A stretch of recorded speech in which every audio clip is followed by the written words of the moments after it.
Hi, another day, another party para sa baby girl ko. Alam niyo ba mga bilog, nakarang taon di ako nakasama sa Christmas party ng baby ko. So bumawi ako ngayong taon kung ano yung pinagagawa nila ngayong Christmas party. Kaya tara, samahan niyo ako sa day 68 ng daily vlog ko. Hindi ko mawari kung ano yung pinagagawa ng anak ko. Hindi mapakali sa gameplay ng teacher niya. Hindi niya rin alam kung saan siya pupunta. Hindi niya rin alam kung saan siya sasama. Ewan ko ba, siguro ganito talaga yung mga bata. Nagsimula yung game, ayan lang siya, akala mo audience, nagtatatalon. Pero hindi niya alam yung mga kasama niya. Naglalaro na. Kaso hindi ko lang ang tawag sa laro yun. Nilalaro din dati namin sa mga party. At ayan, dahil di mapakali yung anak ko kung saan naman nagpunta, nandun sa sulok ng court, kasama yung mga, ganun din yung friends niya. Sariling mundo. Kung saan sila nagpupunta, naglalakad, ayan, tatlo sila. Lagi silang ganyan magkakasama. Anyway, ganyan naman ng mga bata. Hindi natin mapigilan kung talaga yung ugali nila at yung pakikisama nila sa mga classmate nila. Term naman ng mga bata, mga magulang naman. At ito, si Missy, sumali sa cup battle. So, ganun yung laro nila. Hindi ko maintindihan, basta pahawakan yung katawan, tapos sabay pick up battle sa gitna. Dito, nanalo si Mrs. At sumunod na to, ay pumasok pa siya sa semifinals. And dito na yung finals ng games bago matapos yung games. Nakakalungkot nga lang, hindi nanalo si Mrs. dito. Medyo mahina pa siya dyan. Ngayon pa man, ang importante, masaya tayo sa Christmas party. Manalo, matalo, importante, masaya tayo sa party ng mga anak natin. At meron nakuhang parapol si baby ko na bag. Tamang-tama sa kanya to kasi lagi siya may mga dalang laruan. May paglalagyan na siya ng mga gamit niya. Tapos nang bigayan ng gift, pumila na sila para sa giveaway ng mga bata. Tinggawi, busog na tayo. Pauwi na tayo at nag-enjoy tayo sa Christmas party ng baby ko. Siyempre, diet lang tayo pagka ganyan mga may party. Konti lang yung kinakain natin. Mahirap na masira yung diet natin kasi nakikita na natin yung resulta natin pa konti-konti na pumapeta tayo.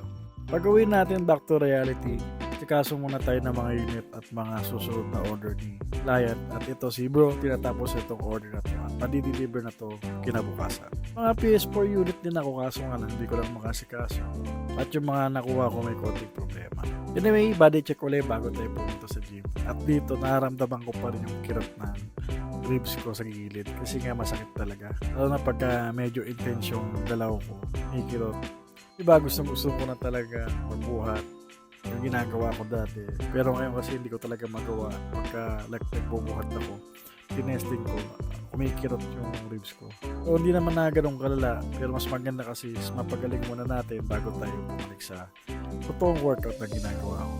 Yung kasi, puro Zumba lang, tsaka stretching or treadmill. Yan kasi hindi naman ganun naalog tong katawan ko. So, ganun lang yung ginagawa ko. Basta importante, pawisan ako araw-araw. Nahanap na rin kasi yung active ng katawan ko na pinapawisan lagi. So, ginagawa ko ngayon dito is 45 minutes treadmill, 15 to 18 incline, tapos 3.5 to 4 yung speed. At pagkatapos ito, nag-relaxan tayo ng konti bago tayo mag-uwian. Kaya kasi umuwi ng maaga kasi may lakad pa kami ni Mrs. para magpa-inject dun sa anak ko kasi nakagat siya ng aso. So this the last time na lang na injection niya. And after nun, dumaan kami dito sa may San Jose. Riverside na Tiangge, tsaka may konting palaruan. Para rin siyang riverbanks.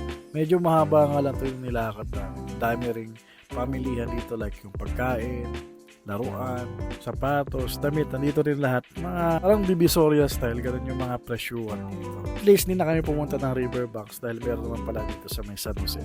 Nag-enjoy din ako dito sa paglalakad kahit medyo mahaba at nakakapagod. Para na rin bumaba yung kinain namin kanina. At dito sila bro, nagtitingin ng jacket, kaso naghahanap siya ng makapal daw na mura. At itong anak ko naman, nakahanap na ng laruan. Dati hindi yan uuwi ng walang dalang laruan. Ganyan talaga yung anak ko. Ang importante, masaya sila at busog sa pagmamahal ng magulang. Ito banda sa video na to, ito na yung mismong dulo. Hindi na namin inabot to sa pinakadulo pa kasi wala na daw masyadong gagawin doon at bibilhin. At ayan, medyo pagod na yung anak ko. Naman bago kami umuwi, nag-try muna kami nitong dark 50 pesos, 13 na babato mo yung parang balang yan. So, tatlo lang yung pumutok. May nakuha naman kami doon sa tatlong pumutok.